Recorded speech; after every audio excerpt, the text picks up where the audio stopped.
This looks a lot like Big Hero 6, so...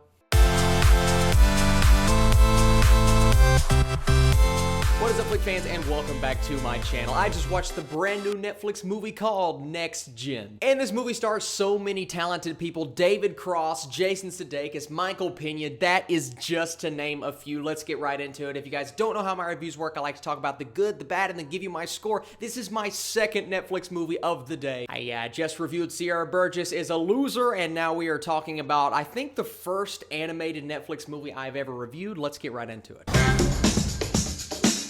So a friendship with a top-secret robot turns a lonely girl's life into a thrilling adventure as they take on bullies, evil robots, and a scheming madman. Let's talk about this film. And the first thing I want to say is that this was visually stunning. And yes, it's on the small screen. Yes, it's on Netflix, and you're not watching in a theater setting. But my goodness, this is a beautifully constructed and made film, first of all. But then the visuals, the colors, the way that it was shot, the fight at the end between the two robots. No, that's not a spoiler.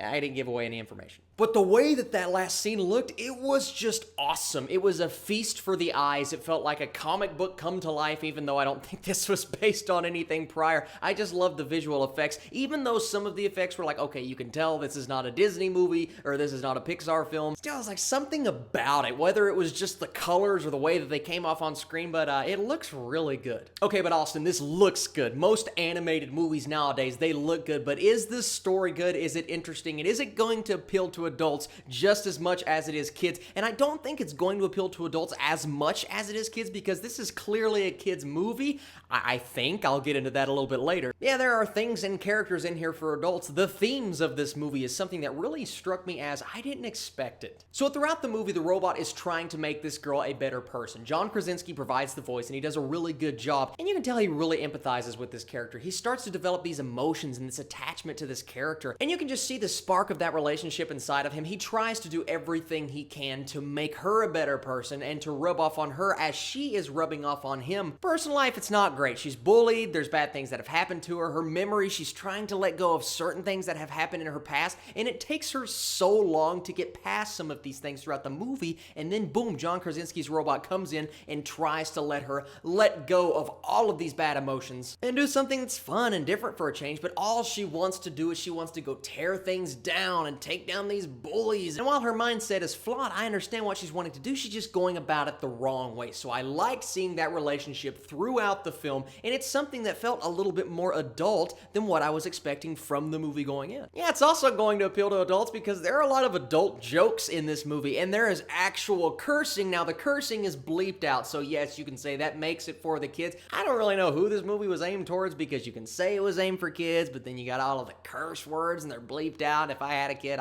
I don't know if I'd want him to watch this necessarily, because you can probably tell what they are saying there. But hey, if you're older and you decided to watch this movie, then you're definitely going to get something out of that, because it is one, realistic, and two, really funny, especially when the dog does it, played by Michael Pena. He was really funny. I just really like the small scale stories here. No, they weren't explored as much as I wanted them to be, and I probably was anticipating too much since this is a movie for kids, I guess. I thought the idea of the whole memory deletion thing with the robot, that was really cool. And then the music of the movie, certain scenes, you could really tell it was happening. And a lot of the times in animated movies, I don't really notice the score or the soundtrack. I noticed it here. I really enjoyed it. There are just so many things to this movie that I did not expect. I went into it like, all right, an animated Netflix movie, and I came out like, maybe I should watch and review more of these.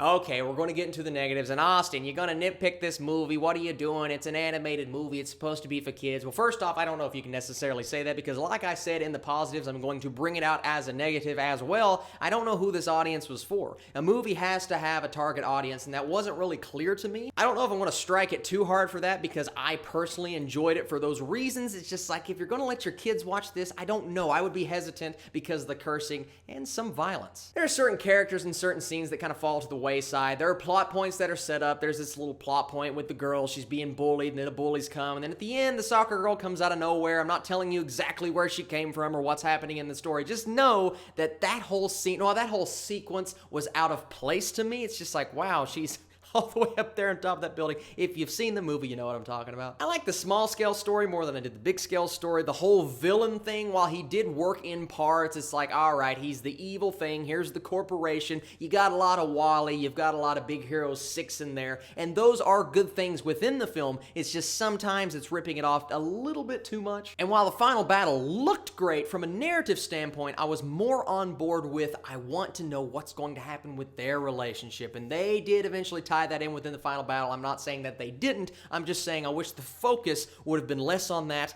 and more on this. Sorry guys, I'm trying to sneak around plot points. I'm not getting too specific because I don't want to ruin it for you. It is a good movie not to have anything spoiled because I didn't even watch a trailer before watching it. And yeah, it does suffer at times from the typical animated movie cliches. It has a few too many jokes that do not work for adults and a few too many things for adults that are shoved in there, and kids are going to be like, okay, this is not entertaining. It gets a little slow, and I'm not going to say boring, but it does get very slow at times. I think they could have shortened this movie even more than it already was shortened. And like I said, I like the relationship between her and the robot. I think they could have developed that a bit more, like they did in Big Hero 6, or even like they did with Wally and Eva. In Wally, that relationship was the focus of the movie. You needed to develop that more, or at least develop our main character a little bit more before I needed to feel connected to her as she was starting to become friends with the robot.